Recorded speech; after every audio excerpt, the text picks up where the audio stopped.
Thanks for checking out my pseudo review of this refurbished early 2015 13-inch MacBook Air. I made this film about a week ago.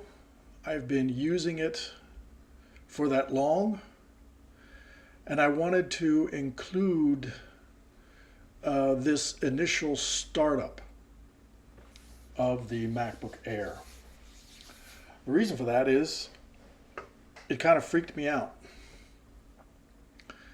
I'm moving from a 2010 13-inch MacBook Pro, the Core to Duo MacBook Pro. And I just remember when I first got that thing and started it up, there was this cute little video and music and stuff coming out of it. And it didn't take that long. But this thing, when I hit the start button, and as you can see, it takes almost a minute for it to actually, get moving. And I thought, oh boy, did they send me the right one? Anyways, since then, they have sent me the right one. I know that now. I just thought it was a bit odd how this thing starts up. Why I bought the MacBook Air and not the MacBook Pro is a question I fiddled with for a while. I looked at a bunch of laptops over the last couple of months. I decided last summer that I had to replace my old MacBook Pro, and I really like devices like from Dell, I think an XPS model, and I'm a very old fan of Lenovo ThinkPads because I used to have one when I worked, and they're just the best things to type on. But here's the big downside of Dell and Lenovo. First and foremost, it's Windows. I haven't used Windows 8 through 10. I stopped using Windows at Windows 7. And from what I've heard, I don't think I'd like Windows 10. Most certainly wouldn't have liked Windows 8. Also, I'm really invested in the Mac ecosystem at this point. And I guess I could have, if I had to. I could always move over to Windows again, but I just don't think this is the right time to do it.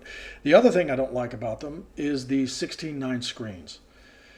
Now, the 16:10 screen of the MacBook Air isn't enough for me either. I really wish these screens would be taller than they are wider because I work with text most of the time. I think that makes sense why I'd want them to be taller, but since they're not, okay, I have to deal with that. As far as comparing this to the MacBook Pro with the Retina screen, I went to Apple stores numerous times to compare them. I honestly don't see well, obviously I see the difference, but to me, as far as motivating me to buy the MacBook Pro, no, it just didn't do it. My head's not that close. My eyes aren't that close to the screen. I don't work I don't do photography work or lots of video work. And if I do watch a film, I couldn't see the difference in playing a film on the Retina or the regular screen. So that didn't do much for me. And I guess, wait, hold on a second here. Okay, I basically kicked over the GoPro at that moment. Thanks for bearing with me. Where were we? Oh yeah, the screen. I really don't mind this kind of pixelated MacBook Air screen. I think even calling it pixelated is a bit much. It's an absolutely beautiful screen. It's stunning. It does have, I think, less dynamic viewing angles, but I'm okay with that too. My goodness, this is a laptop. This is, I can adjust the screen up or down, and I'm never going to look at it from the side, and I don't like do presentations for people where they have to look from the side at it either. So the screen thing is absolutely okay for me, and after using it for a week now, I really like it. The other thing I love about the MacBook Air is the keyboard. I do a lot of typing, and this keyboard is absolutely fantastic. In fact, it's as good as the old MacBook Pro. The old MacBook Pro had the keys go a little deeper than this. And by the way, I tried the new 12-inch MacBook, And boy, I'm not looking forward to the future of having to have a keyboard like that. So keep in mind, every once in a while, I actually resort to typing on a mechanical typewriter because typing is my thing, and I just love the feeling of typewriter keys the most. But this keyboard on the MacBook Air is absolutely sufficient for me. Really like it. The trackpad is great. It's a little bit small, but I'll get used to that. And I love the how you can, what do you call it, using it to multiple fingers and all of that stuff. I've gotten used to some of that. Works really, really well.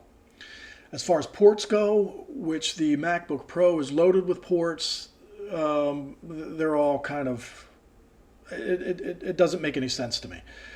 I think Thunderbolt is stupid. Thunderbolt is one of those typical things that Apple does where they try to hold on to their margins, I don't know, profits or whatever. Okay, obviously the company makes money, but I just don't see why any of the ports on the MacBook Pro would motivate someone to buy that device over another device, unless, of course, you're doing professional work. And to be honest with you, the 13-inch MacBook Pro, without what is it called? Graphics, the specific graphic chips in it. I don't see why anybody would want the 13-inch anyways. The other big seller of this MacBook Air, and I can say this after using it for a week, it's absolutely astonishing, is the battery. I have the feeling this thing runs for 2 days. I think officially they say it runs for 12 hours. It definitely runs more than 12 hours. And remember, this is the i7 with 8 gigabytes of RAM and a 250 gigabyte SSD. So with all of that, this is an absolutely great device. It's very light, fits well on my lap. It's great for typing. I don't know what else to say. Thanks for watching. Appreciate your time, and take it easy.